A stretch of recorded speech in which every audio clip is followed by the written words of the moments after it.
Salatullahi ma lahat kawakib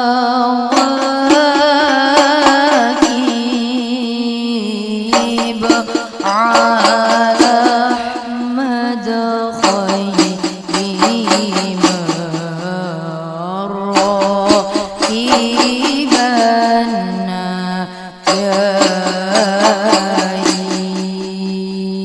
jaib Salatullahi ma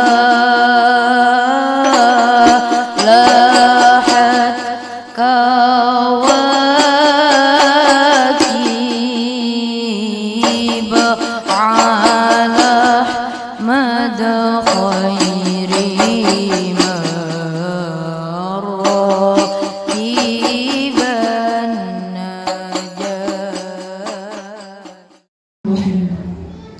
Assalamualaikum warahmatullahi wabarakatuh.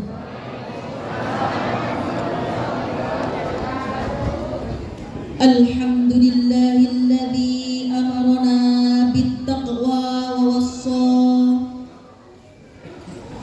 wa ahata bikulli syai'in ilman wa ahsa. Ashhadu an la ilaha illallah wa ashhadu anna Muhammadar Rasulullah syahadatal atqa. Allahumma salli ala sayyidina Muhammadil Mustafa wa ala alihi wa sahbihi manna bi jami'i huquqihi qada. Qala Allah ta'ala fi kitabihil karim, A'udzu billahi minasy syaithanir rajim. Bismillahirrahmanirrahim. Afatumarunahu 'ala ma yara wa laqad ra'ahu nazlatan ukhra 'inda sidratil muntaha 'indaha jannatul ma'wa. Al-ayah. Amma ba'd. Hadratal mukarramin, para alim wa ulama, khususon yang kami hormati Bapak Kiai Haji Sa'dullah Syarafi dari Mojokerto, Jawa Timur. Yang kami hormati Kapolsek Kecamatan Muara Wahau beserta jajarannya. Yang kami hormati Camat Kecamatan Muara Wahau beserta jajarannya. Yang kami hormati Bapak Ibu panitia penyelenggara pada acara malam hari ini. Yang kami hormati Bapak dan Ibu tamu undangan beserta hadirin yang berbahagia. A'udzu billahi minasy syaithanir rajim. Bismillahirrahmanirrahim. Subhanalladzi asra bi'abdihi laylan minal masjidil haram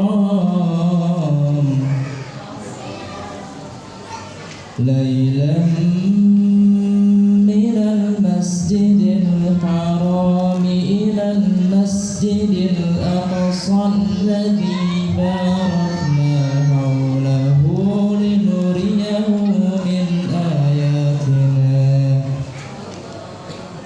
إنه هو السميع البصير. وآتينا موسى الكتاب وجعلناه هدى لبني إسرائيل ألا تتخذوا من دوني وكيلا ذرية من حملنا مع نوح إنه كان عبدا شكورا وقضينا إلى بني إسرائيل في الكتاب لتفسدن في الأرض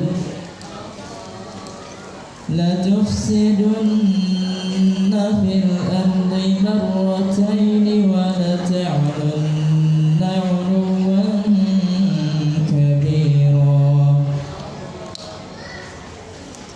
فإذا جاء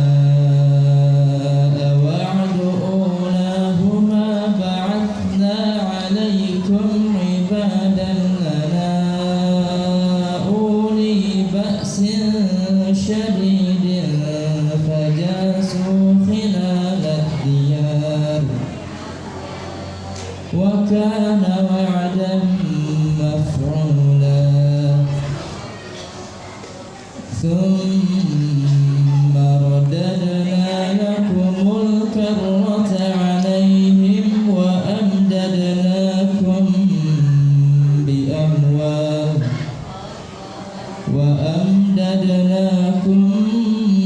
بأموال وبنين وجعلناكم أكثر نفيرا صدق الله العظيم.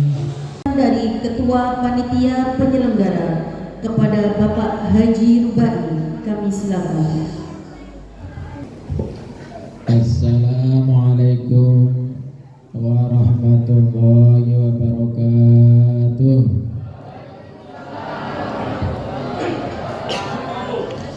Bismillahirrahmanirrahim. Alhamdulillahilladzi arsala rasulahu bil huda wa dinil haqq liyudhhirahu 'alad dini kullih walau karihal kafirun. Asyhadu an la ilaha illallah wa asyhadu anna Muhammadan 'abduhu wa rasuluh. Allahumma shalli wa sallim ala sayyidina wa maulana Muhammadin. Partisipasinya dalam rangka menyumbangsi dengan acara terselenggaranya acara Isra Mi'raj Nabi besar Muhammad sallallahu alaihi wasallam. Mudah-mudahan amal kebaikan dan ibu sekalian dibalas oleh Allah Subhanahu wa taala dengan sebaik-baiknya pembahasan. Dan memohon maaf apabila ada kekurangan kehilafannya, mohon dimaafkan. Dari kami menyingkat waktu, apabila ada kekurangan dan kekhilafan, mohon maaf yang sebesar-besarnya. Akhirul kalam, wassalamualaikum warahmatullahi wabarakatuh. Hadirin rahimakumullah, sampailah kita pada puncak acara pada malam hari ini, yaitu Mau'izatul Hasanah yang akan disampaikan oleh beliau Bapak Kiai Haji Sa'dullah Syarafi dari Mojokerto, Jawa Timur. Dan kami mohon kepada beliau pada akhir acara untuk berkenan memimpin doa penutup. Sebelum kita bersama-sama menyaksikan dan mendengarkan Mau'izatul Hasanah dari beliau, kami selaku pembawa acara memohon maaf apabila ada kekhilafan dalam bertutur kata maupun perbuatan. Semoga Allah senantiasa membimbing kita kepada jalan kebenaran. Amin. Sebelum saya tutup, izinkanlah saya berpantun. Katak melompat karena melihat kerang, kerbau melongo masuk ke dalam goa. Mohon maaf apabila salah bicara. Semoga Allah memberikan kebaikan kepada kita semua. Ilal liqa fi fursatin ukhra. Assalamualaikum warahmatullahi wabarakatuh.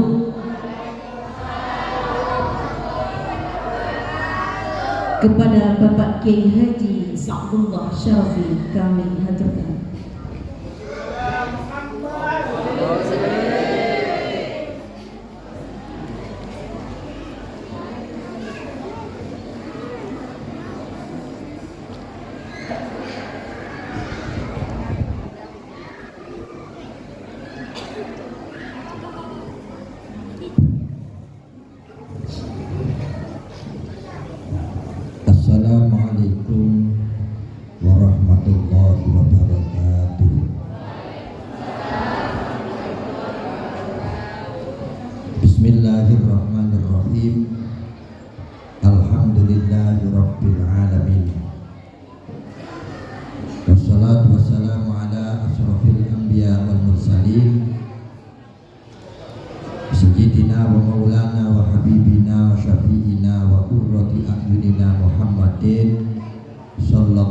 alaihi wasallam wa ala alihi wa sahbihi ajmain. La haula wa la quwwata illa billahil aliyyil azim. Amma ba'du. Hadratul kurama wal fudala, para alim ulama, para masyayikh, para asatidz, juga seluruh sesepuh bini sepuh, Nehes Riabi Dilas, betul, yang hadir pada malam hari ini, juga seluruh tokoh masyarakat, Ibu khusus Bapak Marseno, Bapak Samsi, Bapak Fulkoni, Bapak Harun Mustafa, juga seluruh tokoh masyarakat yang lain yang tidak bisa saya sebut satu persatu, yang kita hormati, kita muliakan. Segenap pengurus pengelola Masjid Al-Jihad, juga seluruh panitia acara peringatan Isra Mi'raj Nabi Muhammad sallallahu alaihi wasallam yang sangat kita hormati, kita muliakan. Segenap aparatur pemerintahan, baik dari tingkatan Forkopimda, Bapak Camat, Bapak Kapolsek, Bapak dan Ramil atau yang mewakili, juga Bapak Kepala Desa, Bapak apa Bu? Bapak apa Ibu? Ibu Kepala Desa yang sangat kita hormati, kita muliakan. Hadirin hadirat yang hadir pada malam hari ini yang selalu dimuliakan oleh Allah Subhanahu wa taala. Alhamdulillahirabbil alamin. Pertama-tama izinkan saya berterima kasih kepada panjenengan semua, karena keinginan saya untuk ke Kalimantan akhirnya tercapai. Saya sudah lama kepingin bisa ke Kalimantan, tapi sejak dahulu selalu ada saja halangan-halangan. Tapi alhamdulillah untuk kesempatan kali ini saya diizinkan oleh Allah Subhanahu wa taala untuk bertemu dengan saudara-saudara seberat pulau. Semoga dengan pertemuan ini kita ditakdirkan oleh Allah Subhanahu wa taala menjadi saudara di dunia dan juga tetap saudara di akhirat kelak, bersama-sama di surganya Allah Subhanahu wa taala. Allahumma.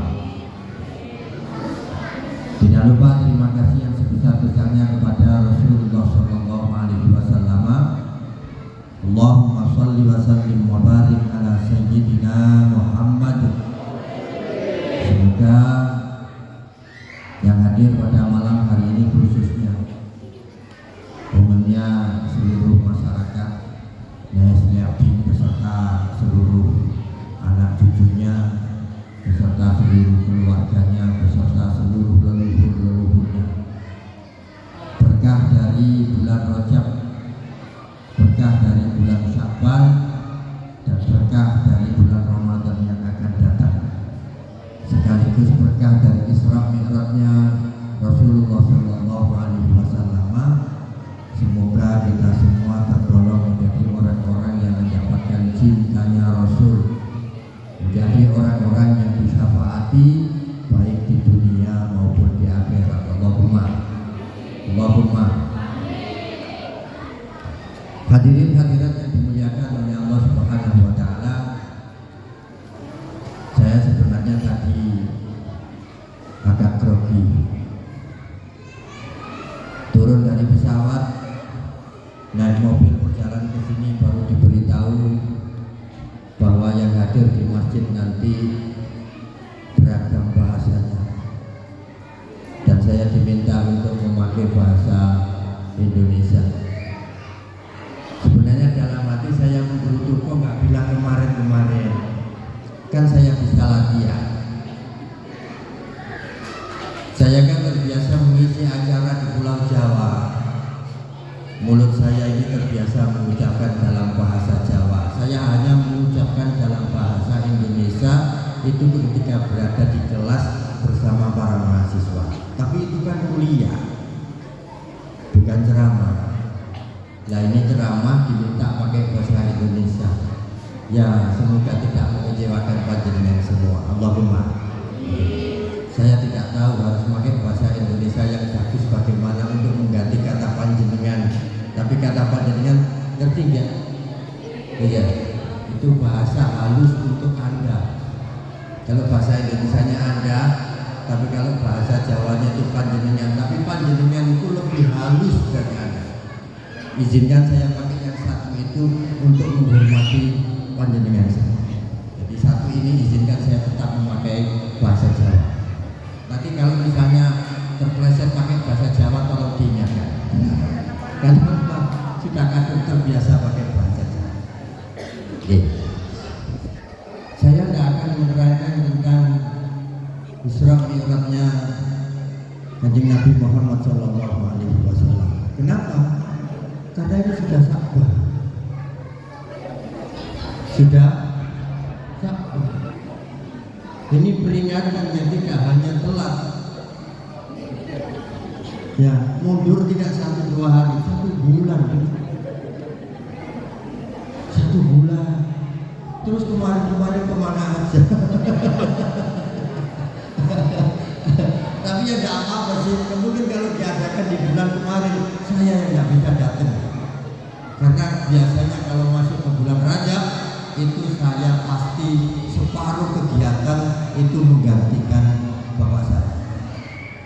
Ya sebenarnya saya tahu yang beliau ingin mengundang ke sini itu adalah bapak saya. Tapi karena bapak saya sekarang udur, kondisi kesehatannya belum memenuhi syarat, akhirnya fotokopiannya yang dibawa ke sini. Ya tidak apa-apa, suaranya agak mirip. Kalau wajahnya ganteng saya, jangan khawatir. Saya melihat tema ini saja. Apa sih yang diajarkan oleh Rasulullah SAW?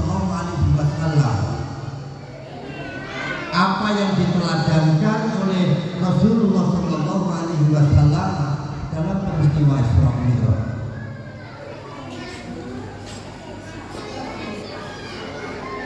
Kita tahu bahwa Rasul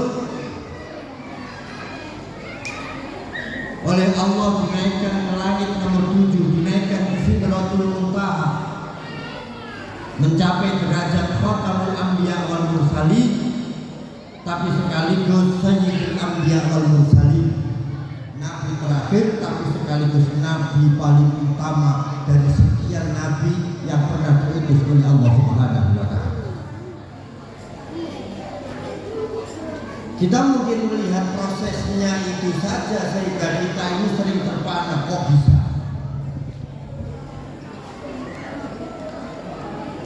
Kok bisa Rasul bisa diberi derajat setinggi itu padahal nabi-nabi lain tidak diberi setinggi itu? Guru saya pernah menerangkan, untuk bisa mencapai derajat itu, Rasul itu harus mengalami beberapa cobaan. Satu, sebelum Isra Mi'raj, Rasul ini mengalami gangguan-gangguan yang dilakukan oleh orang-orang kafir Quraisy di luar Ka'bah.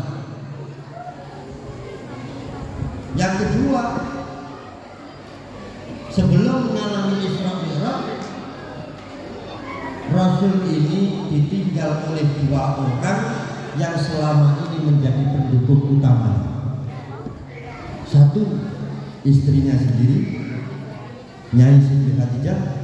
yang kedua pamannya sendiri Abu Thalib bin Abdul Muthalib. Jenengan bisa bayangkan kondisi Nabi ketika itu adalah rapuh-rapuhnya manusia.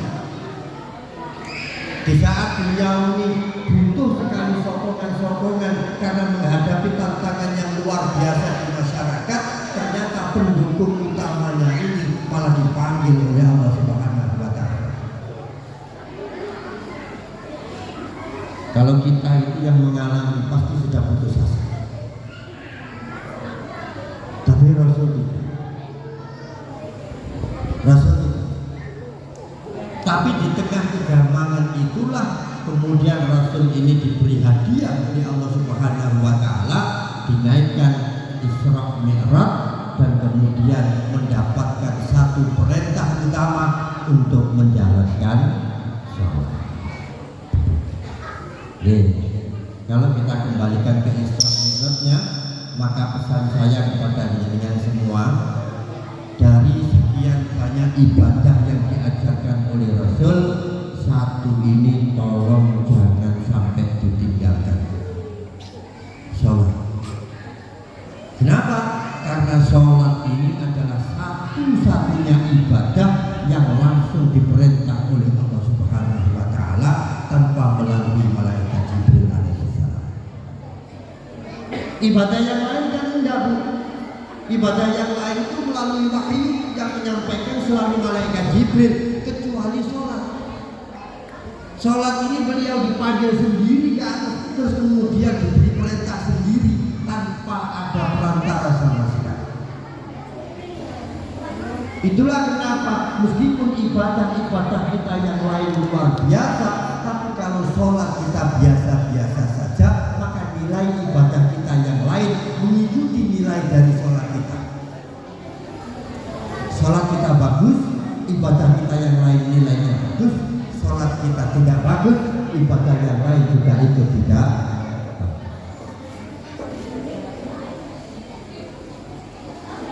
Maka dari pelajaran peristiwa-peristiwa yang terjadi sebelum kanjeng Nabi ini dinaikkan Isra Mi'raj, itulah kemudian para alim ulama ini menyusun kodifikasi pendidikan Islam,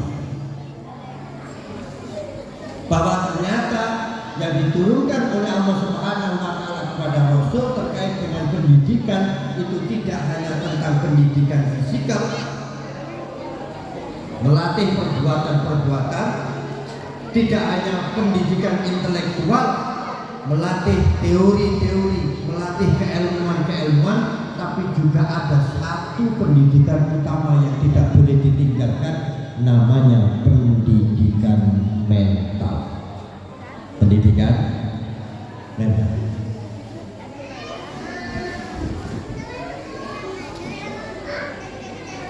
Di dalam salah satu ucapan Rasulullah SAW, beliau secara jelas menyebutkan apa saja pendidikan mental yang harus diajarkan dan diteladankan kepada generasi-generasi Islam.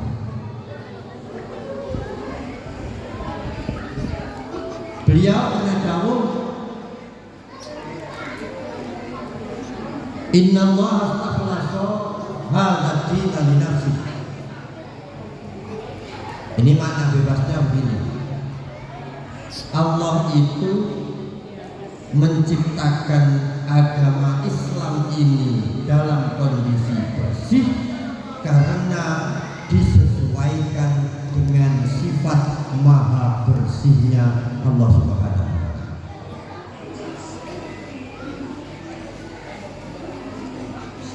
Allah itu menciptakan agama Islam ini terang benderang cemerlang karena disesuaikan dengan maha cemerlangnya Allah Subhanahu wa Ta'ala. Makanya Rasul menegaskan bahwa kebersihan itu adalah salah satu tolok ukur bahwa kita ini adalah orang-orang yang beriman.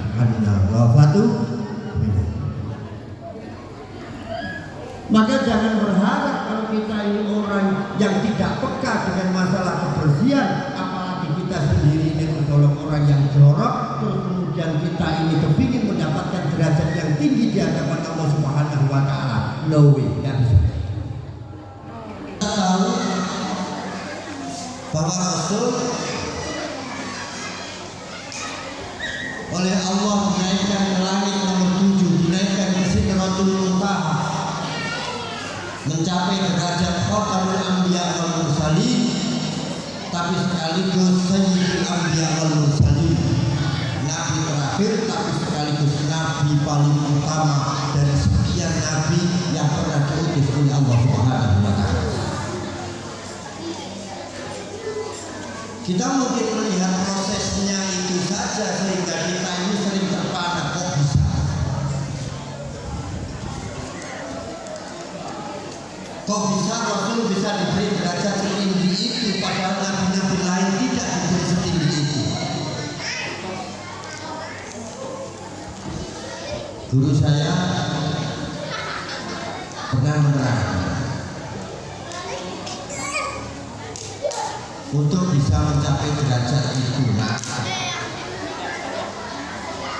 Rasul itu harus mengalami beberapa cobaan.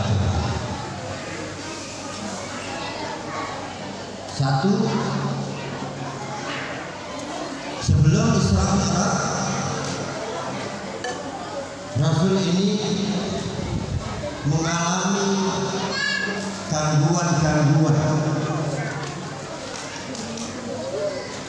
yang dilakukan oleh orang-orang kafir Quraisy di luar tanah. Yang kedua, sebelum mengalami Isra Mi'raj, Rasul ini ditinggal oleh dua orang yang selama ini menjadi pendukung utama. Satu, istrinya sendiri, Nyai Siti Khadijah. Yang kedua, pamannya sendiri, Abu Thalib bin Abdul Muttalib. Jadi kan bisa bayangkan kondisi Nabi ketika itu adalah rapuh-rapuhnya manusia. Di saat beliau ini butuh sekali sokongan-sokongan karena menghadapi tantangan yang luar biasa di masyarakat, ternyata pendukung utamanya ini malah dipanggil oleh Allah Subhanahu wa Ta'ala. Kalau kita itu yang mengalami pasti sudah putus asa. Tapi Rasul tidak. Tapi di tengah kegampangan itulah kemudian Rasul ini diberi hadiah oleh Allah Subhanahu wa Ta'ala, dinaikkan Isra Mi'raj dan kemudian mendapatkan satu perintah utama untuk menjalankan sholat. Meskipun ibadah-ibadah kita yang lain luar biasa, tapi kalau sholat kita biasa-biasa saja, maka nilai ibadah kita yang lain mengikuti nilai dari sholat kita. Sholat kita bagus, ibadah kita yang lain nilainya bagus. Sholat kita tidak bagus, ibadah yang lain juga ikut tidak.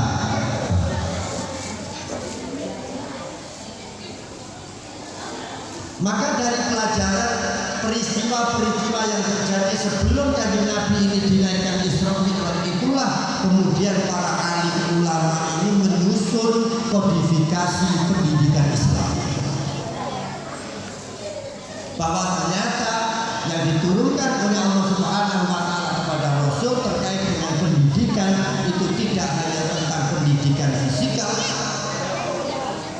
melatih perbuatan-perbuatan, tidak hanya pendidikan intelektual, melatih teori-teori, melatih keilmuan-keilmuan, tapi juga ada satu pendidikan utama yang tidak boleh ditinggalkan, namanya pendidikan mental. Pendidikan mental.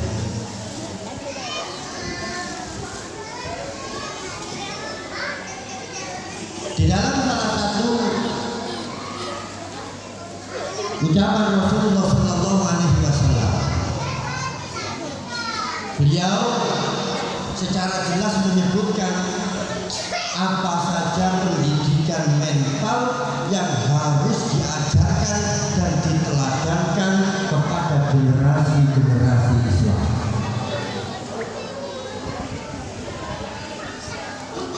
beliau pernah jawab, Inna Allah akhlasa hadad dina li nafsihi. Ini makna bebasnya begini.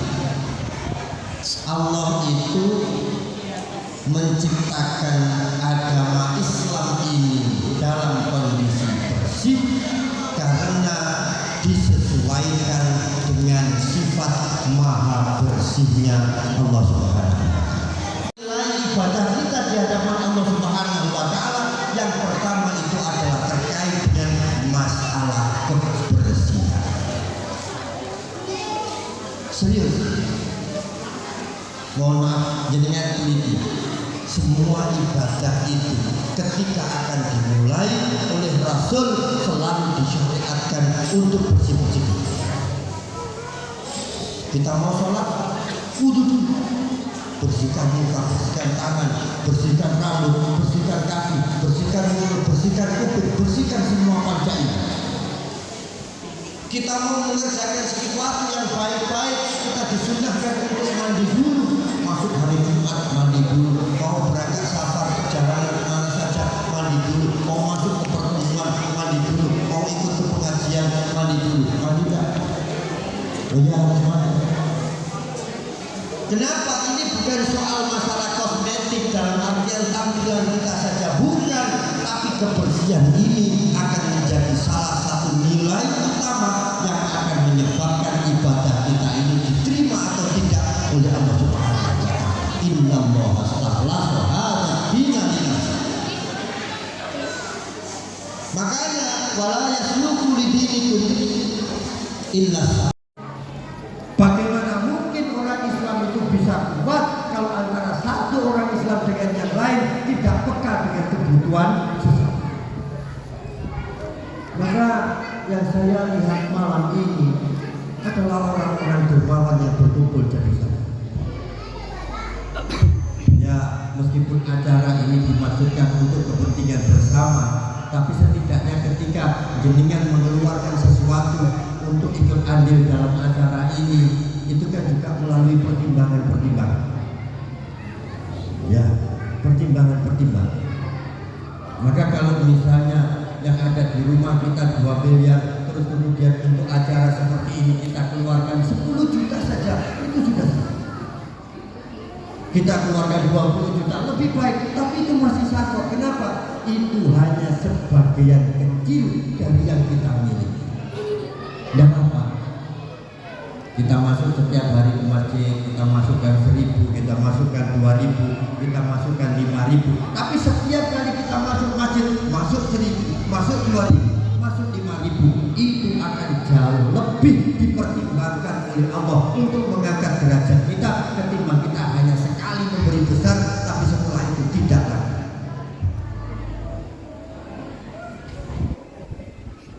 Dan saya pastikan 95% orang Islam cara berbaginya adalah zakat. Ya tidak apa-apa. Kan itu kita umatnya Rasul. Kalau Rasul tidak boleh. Ada nggak kira-kira tingkatan dermawan yang lebih tinggi daripada zakat? Ada. Namanya al-jud. Al-jud ini kebalikan dari zakat. Kita dapat 100.000 yang kita keluarkan,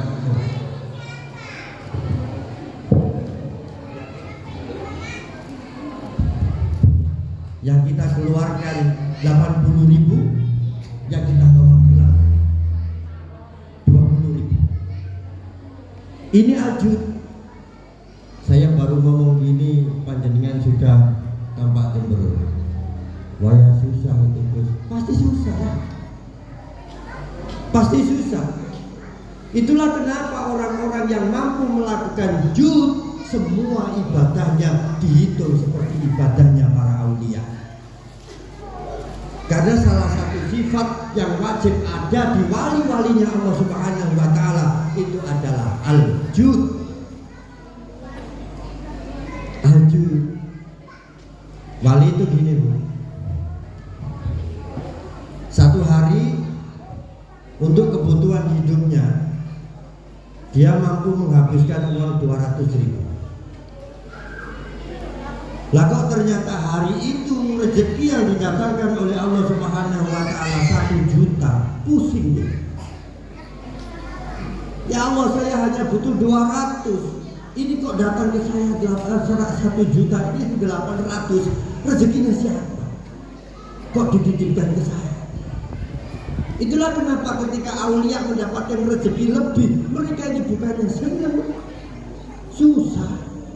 Karena tahu ini pasti rezeki orang lain yang dititipkan kepada dirinya. Makanya ketika dia sudah ngomong habis 200.000, masih sisa 800.000, beliau ini akan berkeliling kepada orang-orang yang membutuhkan untuk menghabiskan sisa yang 800.000. Bisa enggak?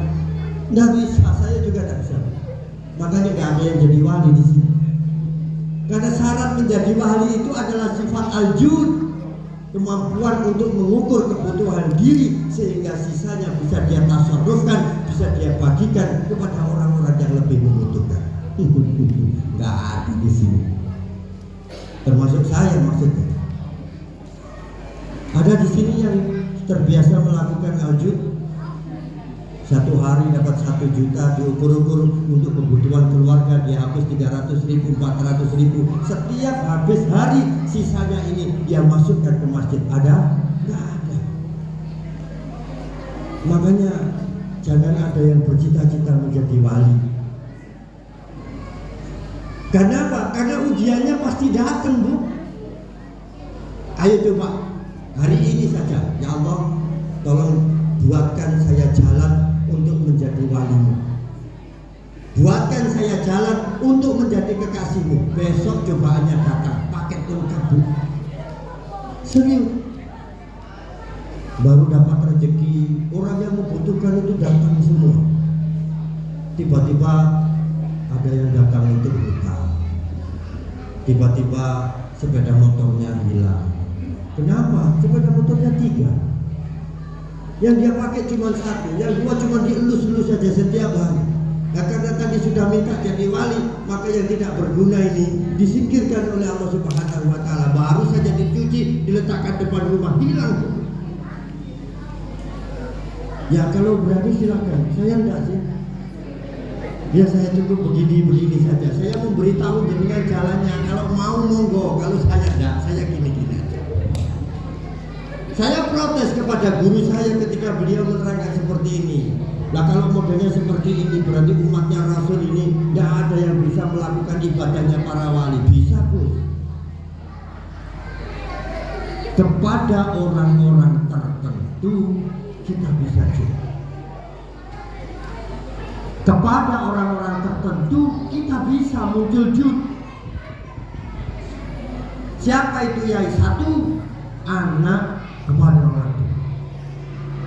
Tapi ini anak yang normal ya. Ini anak yang normal. Ketika orang tua ini tiba-tiba membutuhkan sesuatu yang besar, anak ini kalau mempunyai rezeki yang besar, itu biasanya sebagian besar bisa diberikan kepada orang tuanya, asalkan kebutuhan hidup diri dan keluarganya sudah tercukupi. Misal ada anak punya tabungan 50 juta, 1 bulan keluarga biasa menghasilkan 20 juta, dia biasa menghabiskan 20 juta. Tiba-tiba dapurnya orang tuanya ini roboh. Ini anak bisa kompromi sama istrinya, bilang, "Dek, ini yang 30 tak kasihkan kepada emak ya, biar dibuat untuk bangun dapur. Kasihan itu tidak bisa masak." Ya tidak apa-apa Mas, yang penting kita masih bisa makan. Ada yang ditahan untuk kebutuhan keluarga, tapi selebihnya yang besar bisa dikasihkan untuk kebutuhan orang tua. Ini kalau anak yang normal. Tapi sekarang banyak yang tidak normal. Iya, banyak yang tidak normal. Makanya ketika kita ini hidup kok masih punya orang tua, masih punya bapak, masih punya ibu, bersyukurlah. Kenapa? Jalan kita untuk jud masih ada. Yang kedua, murid kepada guru. Ini bisa jud. Jenengan nggak percaya? Acara seperti ini ada yang mengajarkan atau tidak? Ada. Kira-kira guru-guru kita yang mengajarkan acara-acara seperti ini kepingin murid-muridnya ini melestarikan ajarannya atau tidak? Iya. Padahal untuk satu acara seperti ini pasti membutuhkan biaya yang sangat besar. Tapi dari sekian murid ini semuanya berkumpul, terus kemudian berebut, terus kemudian urunan, supaya apa yang menjadi kebiasaan gurunya ini bisa berlanjut selama-lamanya. Ini yang disebut juru. Kalau misalnya kita berpikir, ngapain kita ikut gitu-gitu? Itu kan dulu zamannya guru. Kalau sekarang kan tidak perlu. Tidak seperti itu. Kita sebagai murid itu kalau bisa menunjukkan bahwa kita ini bisa melaksanakan apa yang menjadi ajaran beliau, itu akan menjadi kebanggaan tersendiri. Saya masih ingat waktu dulu pertama kali ngajar, mendapatkan gaji pertama. Itu yang saya ingat ibu. Saya langsung pulang, uang itu saya kasihkan ke ibu saya. Oleh ibu saya dikembalikan sebagian. Ini untuk hidupmu, jangan semuanya dikasihkan ke saya. Lu itu kebanggaannya itu sampai sekarang. Kenapa? Pada waktu itu saya bisa memberikan sesuatu yang besar kepada ibu saya. Ini anak dan murid. Yang ketiga, sahabat. No, apa itu kalau bahasa sekarang? Bestie ya?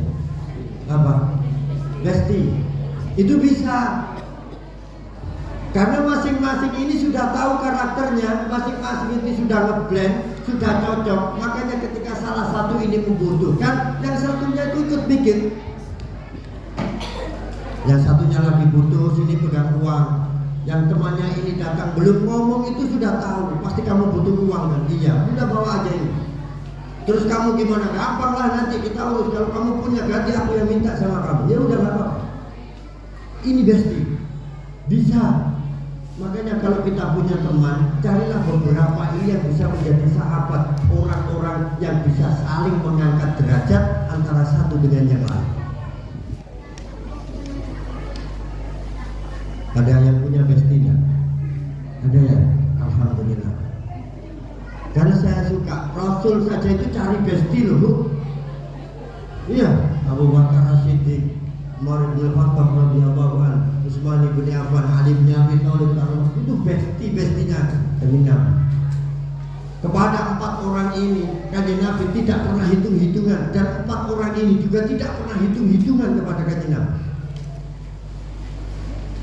Tidak pernah hitung-hitungan. Makanya apa yang dilakukan oleh bestie-bestie ini selalu menjadi derajat tertinggi dan teladan umat Islam seluruh dunia sepanjang hayat. Rasul ketika misalnya berbicara tentang perang besok, ini kayaknya kita harus berperang dengan orang kafir, dan perang ini pasti membutuhkan biaya yang sangat besar.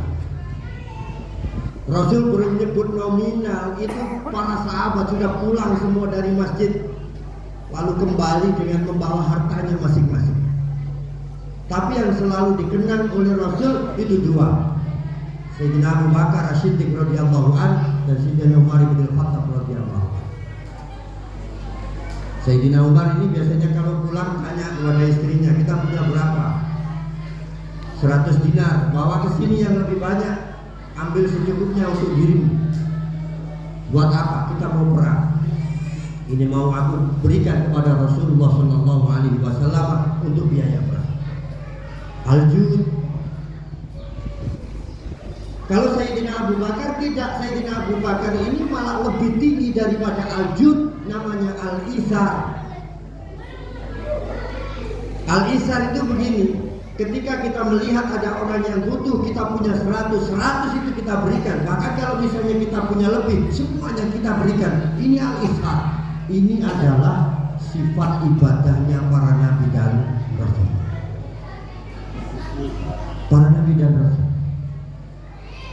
Jangan coba-coba dilakukan, berbahaya sekali karena bisa merusak rumah tanggamu. Saya sering harus ada hitung-hitungan dulu. Tapi Sayyidina Abu Bakar As-Siddiq radhiyallahu anhu bisa. Kenapa? Karena memang yang dimiliki cuma sedikit. Beliau tanya kepada istrinya, beliau tanya kepada anak-anaknya, berapa yang kalian punya?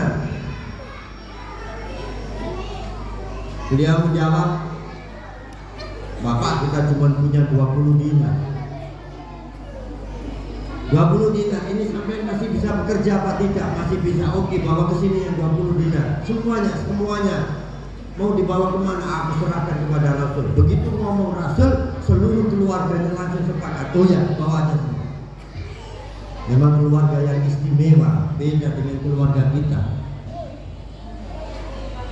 Diberikan semua yang 20 dinar itu. Dan hebatnya bagaimana 20 dinar ini nilainya lebih tinggi daripada 80 dinarnya Sayyidina Umar bin Khattab radhiyallahu anhu. Kenapa? Karena tingkatan yang 20 ini adalah ishar, yang tingkatan 80 ini adalah al-jur. Kalah.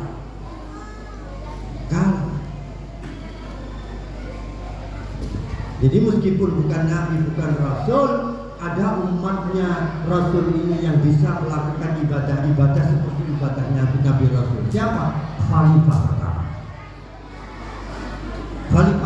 Itulah kenapa Sayyidina Umar bin Khattab radhiyallahu anhu itu kalau memuji Sayyidina Abu Bakar ini habis-habisan. Jangan pernah membandingkan saya dengan Abu Bakar. Karena ketika saya melihat Abu Bakar itu sama seperti saya ketika melihat Rasulullah Sallallahu Alaihi Wasallam. Sementara ya tidak apa-apa sih.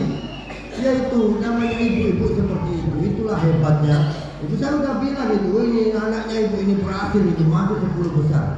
Dia terus, alhamdulillah bu, saya dapat beasiswa kuliah. Wah, sip itu. Di mana? Saya jawab pelan-pelan, di Al-Azhar. Mana Al-Azhar itu? Di Mesir. Berpikir beliau. Mesir itu lebih jauh daripada Arab. Ya dari dulu memang Mesir lebih jauh daripada Arab kalau di sini ya. Jauh nak, saya berangkat haji aja naik pesawat itu pantat ini rasanya kayak hilang saking jauhnya. Ya udahlah nak, jangan nak. Udah kuliah di dekat-dekat sini aja, gak pakai beasiswa gak apa-apa, nanti biar dibayar sama bapakmu. Enak dia bilang. Aduh, patah hati lah saya. Ibu ini gimana anaknya mau berkembang malah dicegat ini hanya gara-gara jarak. Gak terima saya. Langsung mengadu saya sama bapak. Abah gimana ini, ibu kok gak setuju? Maksudnya saya ini kan masuk 10 besar, dapat hadiah bisa kuliah di Al-Azhar, dapat juga beasiswa ini Pak. Jawabannya bapak gimana? Ya enggak, ikuti kata ibu. Aduh, si bapak takut ini sama ibu. Enggak, bukan soal takut, tapi bapak ini paham. Jangan-jangan nasib anaknya ini nanti terikat dengan apa yang sekarang diputuskan oleh ibunya. Kamu kuliah di sini saja, di sini banyak kuliah juga. Nah juga dibayar itu sama bapak. Bapak saya bilang ternyata bela ibu, ikuti kata ibu. Tapi satu hal yang tidak bisa dilakukan ibu dan bisa dilakukan bapak. Bapak ini kalau sudah kepepet bisa menggaransi apapun. Tahu anaknya ini patah arang, patah hati, beliau sampai berani bilang, kamu ikuti kata ibu. Jika nanti di masa depan kamu tidak jadi apa-apa, tagih sama bapak. Itu nekatnya laki-laki kalau sudah kepepet. Nah, gampang saya cari tuang di luar, keluar nangis dia padahal nggak ada apa-apa. Berani ngomong gitu bapak. Nanti di masa depan kalau kamu sampai nggak jadi apa-apa, tagih sama bapak. Akhirnya ya sudah saya ikut apa kata ibu, tapi ya pakai apa itu? Iya, gondok dulu saya. Saya masuk kamar 3 hari saya nggak keluar. Ada dulu yang bertanya, kok kuat terus 3 hari nggak keluar? Gimana nggak kuat? Mau di dalam kamar ada WC? Dan terus makannya gimana? Gampang, kulkas bawa tarik masuk. Setelah itu kamar dikunci itu meskipun seminggu nggak keluar nggak apa-apa, isi kulkas penuh. Ibu yang bingung mau masak, mau sayurnya ada di kulkas. 3 hari, setelah 3 hari isi kulkas sudah habis, saya keluar lagi. Ya sudah saya kuliah di tempat itu dan alhamdulillah berkat saya mengikuti apa yang dia katakan sama ibu, saya sekarang bisa sampai di Kalimantan, bisa ada di hadapan panjenengan. Setidaknya dengan begini saya bisa meneruskan apa yang telah dilakukan oleh bapak saya, meneruskan perjuangan bapak saya. Saya tidak bisa membayangkan kalau misalnya saya dulu tiba-tiba terus mundur terus langsung ke Al-Azhar melanggar kerinduan ibu saya, belum tentu saya bisa seperti ini saat ini. Gambaran-gambaran itu baru muncul saat ini, dulu tidak terpikir sama sekali. Itulah hebatnya seorang ibu. Makanya mohon maaf, jenengan harus berhati-hati dengan apa yang jenengan ucapkan. Kenapa? Yang jenengan ucapkan ini adalah gambaran dari takdir anak-anak kita. Saya serius tuh. Makanya kalau jenengan marah-marah pakai bahasa-bahasa yang kuat. Bahasa yang kuat itu begini, setiap kali aku ngomong selalu kamu bantah. Apa kamu ingin jadi mubalik pula? Gak apa-apa bu, larang gitu aja. Jangan-jangan kamu akan jadi kiai itu pula, ngomong aja itu, bantah terus sama aku. Tapi belakangnya harus bagus. Diatur sama orang tua malah ngatur, mau jadi presiden kamu, bagus itu. Jangan dibalik, kurang ajar ini anak. Masa dibilangin sama orang tua malah gitu gayanya. Yang malaikat lewat itu tidak dicatat apa-apa, dicatat yang depannya tadi, kurang ajar. Selesai. Ayolah belajar, jangan sampai kamu tidak belajar. Nanti kamu jadi orang bodoh. Malaikat lewat tidak dicatat nama-nama, dicatat itu tulisan satu. Bodoh, enggak.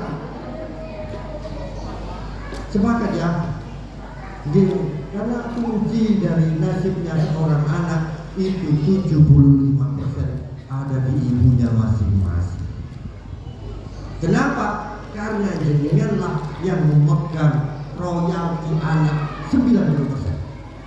Tubuhnya anak ini 90% berasal dari ibu, dari air susunya ibu, dan 10% dari bapak. Bapak kan cuma urunan satu kali. Iya kan, sementara ibu mengisi anak berkali-kali. Makanya yang paling connect, yang paling nyambung dengan pikiran anak, yang paling nyambung dengan hati anak, itu adalah ucapan seorang ibu. Saya berkata begini, kenapa? Karena setiap hari yang jenengan lakukan kepada anak itu adalah ibadahnya para nabi dan rasul. Al-Ihsan. Ini sudah berapa jam ini saya ngomong? 2:50 ini, kemana enggak?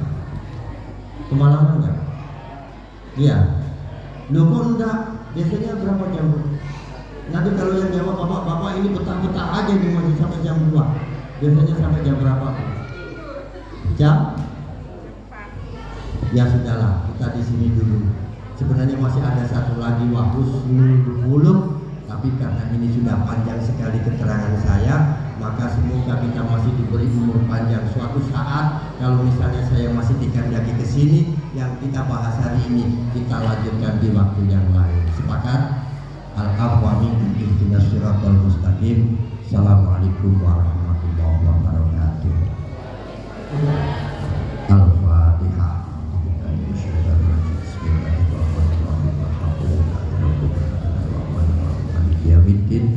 Iyyaka na'budu wa iyyaka nasta'in ihdinas siratal mustaqim siratal ladzina an'amta 'alaihim ghairil maghdubi 'alaihim amin. Allahumma shalli 'ala sayyidina Muhammad wa 'ala ali sayyidina Muhammad walhamdulillahi rabbil alamin.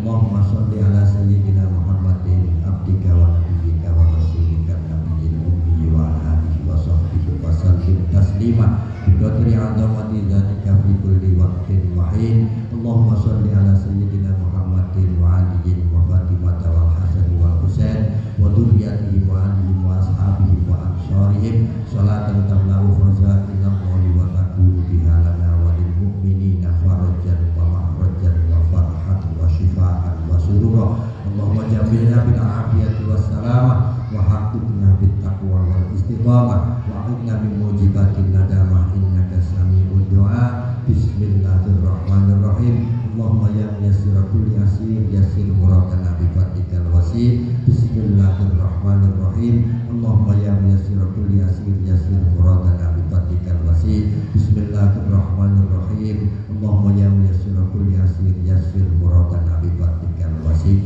Allahumma ya muyassir kulli asir yassir muradana bi fadlikal wasi. Allahumma ya muyassir kulli asir yassir muradana bi fadlikal wasi. Allahumma ya muyassir kulli asir yassir muradana bi fadlikal wasi. Allahumma yassir lana murana murad dunya wal akhirah. Allahumma yassir lana murana murad dunya wal akhirah.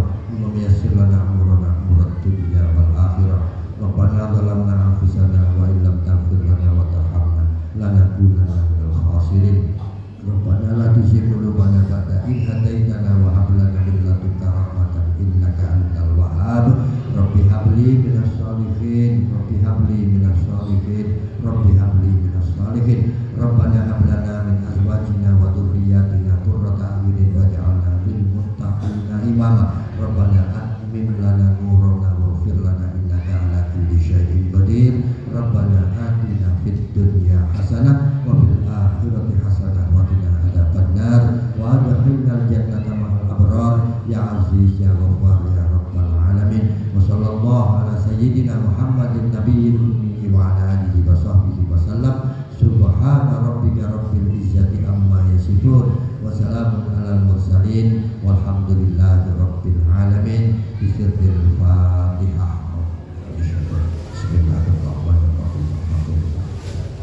Ya bitin iya dan aku tuan iya dan selain dengan siratal mustaqim siratal ladzina an'amta 'alaihim ghairil maghdubi 'alaihim. Amin.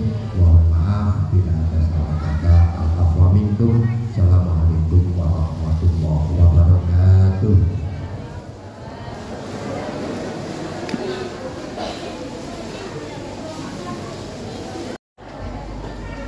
Malah beliau bercerita dengan jenaka. Nabi itu pernah berkata begini, ibu yang mengasuh anaknya sampai pada saatnya anak-anak itu balik dengan pendidikan yang sempurna, maka ibu-ibu yang seperti ini kelak adalah penghuni surga rombongan pertama. Saya bilang rombongan pertama. Berarti para wali saja itu harus mengalah kepada mama ini. Dan saya yakin orang-orang sini nanti banyak itu yang tiba-tiba nyelonong aja masuk ke surga. Bahkan sebelum Rasul masuk, dicegat itu sama malaikat ini Tuhan, gak terima dia. Jangan masuk dulu bu, ini kan Nabi belum masuk. Kata siapa? Dulu Rasul sendiri yang bilang, ibu-ibu yang mengasuh anaknya sampai balik dengan pendidikan sempurna boleh masuk surga duluan. Ya tapi aturannya kan Nabi dulu, gak ngurus, Nabi sendiri kok yang bilang. Saya kan rombongan pertama. Akhirnya malaikat ini bilang kepada Nabi, gimana ini umat dengan kok minta masuk duluan? Nabi bilang, ya sudah lepas saja daripada kamu dicaci maki terus ini. Dilepas, masuk itu ke surga duluan ibu-ibu nanti berbondong-bondong. Sementara bapak-bapak ini harus masih melalui hitung-hitungan dulu bu. Ini ibadahnya ini nggak bener ini. Akhirnya banyak bapak-bapak ini yang masuk neraka dulu sementara istrinya sudah masuk surga. Saya nggak mau ngomong sini kan. Saya nggak mau ngomong sini. Serius. Makanya saya tidak percaya itu dengan pepatah Jawa swarga nunut rokok katut untuk perempuan. Maksudnya surga ikut neraka ikut. Bahkan bagi saya itu terbalik. Yai saya itu selalu bilang hati-hati dengan perempuan Gus, karena bisa jadi nanti kita masuk surga itu karena dipanggil oleh perempuan. Bukan hanya anak yang nanti akan ditarik oleh ibunya, tapi suami juga dipanggil oleh istrinya. Saya serius itu. Dia sudah masuk ke dalam, dia cari itu suaminya nggak ada. Terus dia bilang kepada para malaikat, di mana suami saya? Langsung muncullah jendela besar. Di situ kelihatan ternyata suaminya ada di neraka. Gak terima dia. Bagaimana mungkin suami saya ada di neraka sementara saya bisa masuk surga? Karena saya berbakti sama suami. Orang itu yang menyebabkan saya ada di sini. Kenapa dia ada di situ? Ya karena memang amalnya nggak cukup bu, makanya dia masuk ke situ. Ya nggak bisa gitulah. Dia yang menyebabkan saya masuk surga. Kenapa dia situ? Kalau saya di sini dia harus ada di sini. Ramai terus itu. Malaikat langsung mengadu kepada Allah Subhanahu wa taala, gimana ini ibu ini kok protes, bapak aja katanya di neraka, dia ada di surga, dia gak terima. Ya sudah, naikkan aja itu suaminya daripada kamu terus tidak gitu. Jadi kita akhirnya ditarik itu masuk ke surga gara-gara istri kita yang protes. Berterima kasihlah kepada para perempuan dalam tanda kutip yang berbakti. Nah, iya, betul itu Bu. Kalau jenengan berbakti kepada suami, mohon maaf, bukan hanya jenengan yang masuk sendirian, jenengan berhak untuk menarik bapak-bapak dan anak-anak itu nanti masuk ke surga, Pak. Tapi kalau istri tidak berbakti, rontok semuanya, Bu. Rontok ini bapak-bapak ini, pahalanya juga gak terlalu besar. Anak-anak ini nanti akan ikut dengan ibunya, meniru perilaku ibunya, akhirnya beralih sama bapaknya, kacau semua sudah satu keluarga. Kuncinya ada di ibu. Okay. Makanya Rasul itu sampai memberi jenengan ini gelar yang tidak diberikan kepada laki-laki manapun. Al-jannatu tahta aqdamil. Tahu itu. Jenengan ini golongan-golongan pertama surgawi. Kenapa? Karena hanya perempuan-perempuan yang sudah menjadi ibu sajalah yang bisa meniru perbuatannya Nabi dan Rasul. Al-Ishar. Saya ini tidak ada memotivasi, tapi saya juga minta dukungan. Kenapa? Jangan-jangan nanti saya juga masuk surga karena istri saya.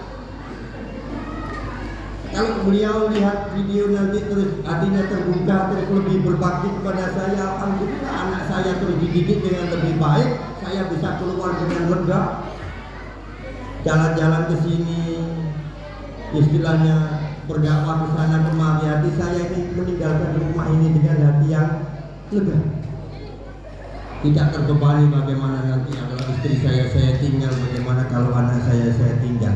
Ya untungnya alhamdulillah. Kalau ada jauh-jauh begini ini biasanya boleh. Tapi biasanya ada juga ibu itu yang apa bahasanya itu tidak tegaan. Anaknya jauh dikit nggak boleh, jauh dikit nggak boleh. Itu ibu saya.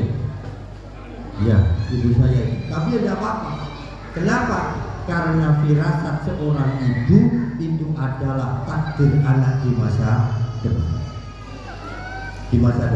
Saya itu kalau misalnya berbeda pendapat dengan ibu, terus saya mengadu kepada bapak pasti bela ibu, nggak pernah bela saya.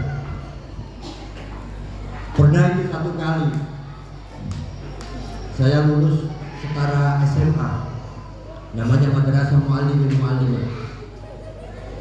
Masuklah saya di 10 besar. Yang 10 besar ini garansi mendapatkan beasiswa di Al-Azhar. Keren.